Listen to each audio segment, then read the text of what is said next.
सुख करता जय मोरिया, दुख हरता जय मोरिया, कृपा सिंधु जय मोरिया, बुद्धि विधाता मोरिया। नमस्कार दोस्तों, आप सभी का स्वागत है आपके अपने भक्ति कहानी चैनल में। आप सभी को गणेश चतुर्थी की हार्दिक शुभकामनाएं। आपकी खुशियां गणेश जी की सूंड की तरह लंबी हो, आपकी जिंदगी उनके पेट की तरह मोटी हो और जीवन का हर पल लड्डू की तरह से मीठा हो। भगवान गणेश हमारे गुरु और रक्षक हैं। वह आपके जीवन को समृद्ध करें और आपके जीवन से बाधाएं दूर होंगी। गणेश चतुर्थी की बहुत बहुत सारी शुभकामनाएं। भाद्रपद शुक्ल चतुर्थी को गणेश जी के सिद्धि विनायक स्वरूप की पूजा की जाती है। शास्त्रों के अनुसार इस दिन गणेश जी दोपहर में अवतरित हुए थे, इसलिए यह गणेश चतुर्थी विशेष फलदायी बताई जाती है।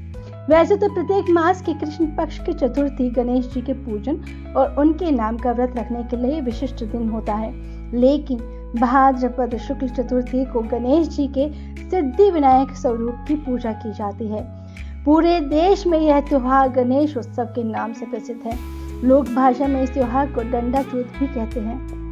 हिंदू धर्म में भगवान गणेश को विद्या बुद्धि के प्रदाता, विघ्न विनाशक, मंगलकारी, सिद्धिदायक, सुख समृद्धि और यश कीर्ति देने वाले देवता माने गए हैं। पौराणिक ग्रंथों के अनुसार ओम और स्वास्तिक को भी साक्षात गणेश जी का स्वरूप माना गया है।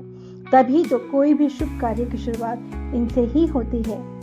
आज की इस वीडियो में आप सुनेंगे गणेश चतुर्थी की कथाएं। आइए शुरू करते हैं। सबसे पहले गणेश जी की जन्म कथा। गणेश चतुर्थी की कथा के अनुसार एक बार माता पार्वती ने स्नान के लिए जाने से पूर्व अपने शरीर पर बेसन का उपटन लगा रही थी। वो सोच रही थी कि शंकर जी तो कभी ध्यान में मग्न रहते हैं या फिर भक्तों का कष्ट दूर करने के लिए इधर उधर जाते रहते हैं। मैं यहाँ अकेली रहती हूँ। काश मेरे कोई बालक होता जिसके साथ अपना समय गुजार लेती। ऐसे ही मातृत्व भाव में खोई हुई अपने शरीर से उपटन मसलने लगी और उसी उपटन से उन्होंने एक सुंदर बालक का आकार दे दिया। बालक इतना सुंदर बना कि माँ पार्वती के अंदर मातृ भाव जाग उठा और उन्होंने उस बालक के अंदर अपनी शक्ति से प्राण भी जगा दिए। बालक को देखकर माता पार्वती की खुशी का ठिकाना न रहा। उन्होंने उसे अपना पुत्र बना लिया और उसे गणेश का नाम दिया।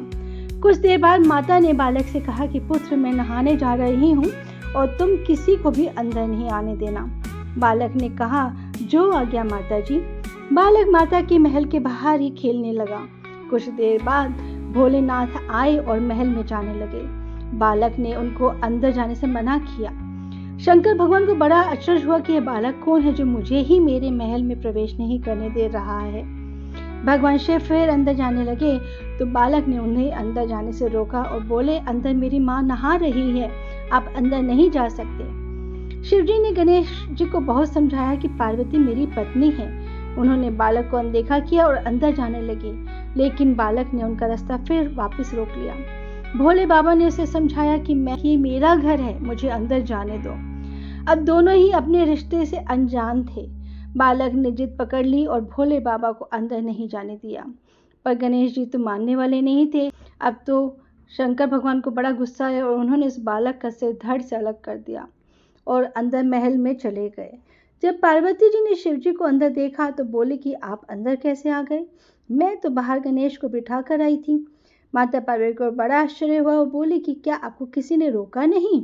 तब शंकर भगवान ने माता पार्वती को सारा किस्सा बताया कि कैसे एक बालक उन्हें अंदर नहीं आने दे रहा था और कैसे उन्होंने उस बालक का सिर जो है काट दिया और उसे मार दिया। यह सुनकर माता पार्वती बहुत दुखी हुई और क्रोधित भी हुई। तब पार्वती जी ने रुद्र रूप धारण कर लिया और कहा कि जब तक आप मेरे पुत्र को वापस जीवित नहीं करेंगे तब तक मैं यहाँ से नहीं चलूंगी। शिवजी भगवान ने माता पार्वती जी को मनाने की बहुत कोशिश की, पर पार्वती जी नहीं मानी। सारे देवता भी एकत्रित हो गए। सभी ने पार्वती जी को मनाया, पर वे नहीं मानी। तब शिवजी भगवान ने विष्णु भगवान से कहा कि किसी ऐसे बच्चे का सिर लेकर आए जिसकी माँ अपने बच्चे की तरफ पीठ करके सो रही हो। विष्णु जी ने तुरंत गरुड़ जी को आदेश दिया कि ऐसे बच्चे की खोज करके तुरंत उसकी गर्दन लाई जाए।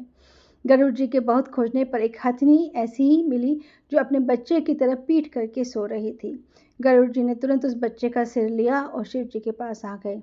शिव जी ने वह सिर गणेश जी के लगाया और गणेश जी को जीवन दान दिया।